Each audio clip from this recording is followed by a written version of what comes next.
Barril de Amontilado, escrito por Edgar Allan Poe, é um conto narrado em primeira pessoa, no qual o narrador chama-se Montresor, que demonstra ser formal e educado. Sua maneira de contar é marcada por características subjetivas e emocionais.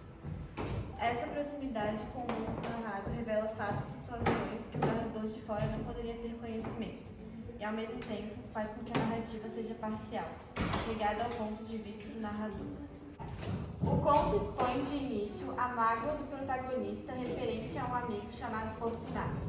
Esse desafeto faz com que ele planeje uma vingança oculta, que no meio da história é dado indícios. A narrativa ocorre numa casa, através de um caminho sombrio e úmido.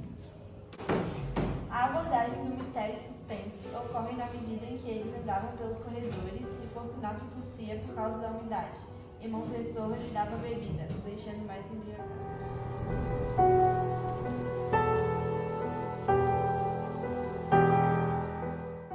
Suportei da melhor forma que pude as muitas injúrias de Fortunato, mas quando ele se atreveu a insultar-me, jurei vingança. Eu não só deveria punir, como punir com impunidade. Um insulto permanece sem troco quando os efeitos da vingança atingem ao próprio vingador, ou quando este falha em tornar-se conhecido como tal daquele que o insultou. Fique entendido que jamais dei oportunidade a Fortunato de duvidar de minha boa disposição. Fortunato tinha um ponto fraco, muito embora, sobre outros aspectos, fosse homem para ser respeitado e temido. Ele se gabava de ser conhecedor de vinhos. Fortunato era um impostor, mas em matéria de vinhos velhos era sincero. Foi no entardecer, durante a suprema loucura da estação carnavalesca, que encontrei meu amigo. Meu caro Fortunato, que sorte encontrá-lo! Você parece admiravelmente bem, mas recebi um barril que se passa por amontilado. Tenho minhas dúvidas. Como assim? Amontilado? Em pleno carnaval? Amontilado? Tenho minhas dúvidas. Amontilado? Quero esclarecê-las. Amontilado? Caso você tenha algum compromisso, vou procurar no chefe. Se tem alguém de senso crítico, é ele. Ele me dirá. Um chefe incapaz de distinguir o amontilado do chefe. Assim falando, Fortunato apossou-se de meu braço, colocando sobre o rosto uma máscara de seda preta e envolvendo-me numa roquelaure. Apressei-me a guiá-lo a meu palácio. Guiei-o através de várias séries de quartos até ao arco que levava à adega subterrânea. O barril está logo adiante, mas perceba o fino rendilhado que brilha nas paredes da cava. Salitre? Salitre. Meu pobre amigo esteve impossibilitado de responder por muitos minutos por motivo de sua tosse. Porém, para ele, não havia importância.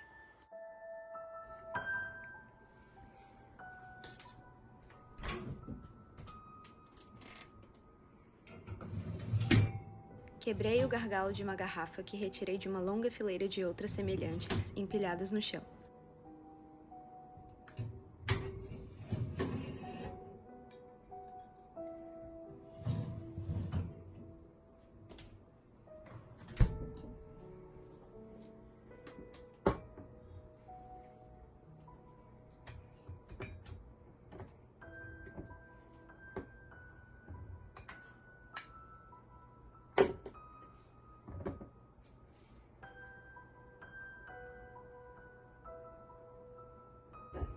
Bebo aos mortos que repousam à nossa volta. E eu, a sua vida. O vinho fizera seus olhos brilhantes, e os guizos tilintavam. Riu e atirou a garrafa para cima, com um gesto que não entendi. Você não compreende? Não. Então como pertence à Irmandade? Como? Você não é maçom. Sim. Deem um sinal. Eu. Vamos ao amontilado? Assim seja. Guardei a ferramenta sob a capa e ofereci-lhe o braço. Continuamos nosso caminho à procura do amontilado. Continue. Aí está o amontilado. Quanto ao chefe, É o ignorante. passe as mãos nas paredes. Não poderá deixar de sentir o salitre. O amontilado? Certo. O amontilado. Uma sucessão de gritos altos e agudos, arrancados subitamente da garganta do vulto algemado, pareceu empurrar-me para trás. Por breve momento, hesitei. Passe as mãos pelas paredes. Não poderá deixar de sentir o O amontoado. certo, o amontoado. O riso foi seguido por uma voz triste, que tive dificuldade em identificar como a do nobre Fortunato.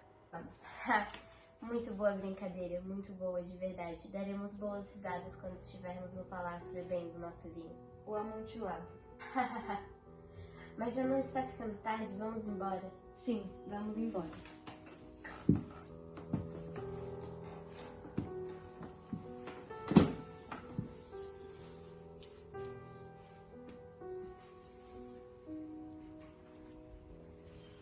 Fortunato. Esperei em vão por resposta a essas palavras. Impacientei. Ouviu-se apenas um tilintar de guizos. As características românticas presentes no conto são boemia, egocentrismo, angústia, morbidez, linguagem rebuscada, sentimentalismo, a revolta do eu lírico e subjetivismo. Egocentrismo, linguagem rebuscada, a revolta do eu lírico e subjetivismo dá para ver bem na escrita. E boemia, angústia, morbidez e sentimentalismo durante o conto. Dá para perceber a boemia porque eles estão o conto inteiro bebendo vinho e a angústia por conta da traição do livro. Então, dá pra perceber a morbidez durante a descrição do cenário, que tá sempre escuro, cheio de ossos pelo chão, e o sentimentalismo, porque ao longo da narrativa, ele vai mostrando sentimento e emoções exageradas.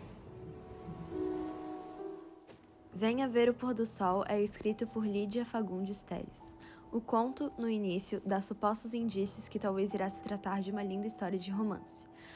Mas a narrativa norteia que há um cemitério abandonado, em que a personagem Raquel considera pobre e miserável e tem receio de ir lá. O mistério do conto ocorre enquanto Raquel andava com Ricardo, o homem que dizia amar, pelo cemitério. E Ricardo comparou Raquel com uma prima já falecida, que era como uma namorada para ele, e ele falava dela com muita emoção. Já dentro do cemitério, Raquel se aproxima da inscrição feita na pedra e viu que Ricardo havia mentido, pois a suposta namorada dele havia morrido há mais de 100 anos. Por fim, ele trancou-a no cemitério e lá ela ficou. Ninguém a escutaria. Ali ela ficaria e morreria lentamente. Seus últimos suspiros foram ouvidos vagarosamente. E na medida em que Ricardo ia embora, a deixando para trás, seus suspiros se abafavam e diminuíam. As obras apresentadas são textos literários, de tipologia narrativa. Apresentam dois personagens principais no qual os protagonistas deixam as vítimas sem chance de defesa em lugares isolados, e as vítimas nem sequer desconfiam da atrocidade que sofrerão. O que há de comum entre as histórias é o mistério, suspense e o lado maquiavélico dos personagens que é exposto no final, com tudo detalhadamente planejado. Em ambos os textos, os personagens principais cometem ações inesperadas, mas pode-se compreender o que aconteceu no final de ambos os contos, a morte. Ambos os contos se enquadram no chamado formalismo russo, teoria que valoriza os mecanismos verbais, a estratégia e a técnica, enaltecendo o que acontece na história e não o que diz o autor, valorizando as ações que acontecem na obra, ou seja, são tecnicistas.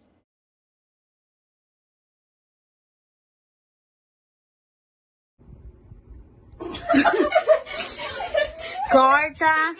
Sempre bebendo vinho e angústia porque ele sente angústia. Eu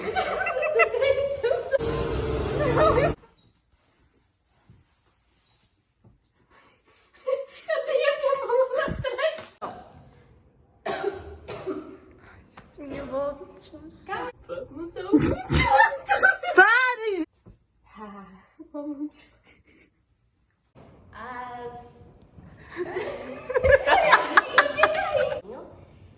E angústia porque eles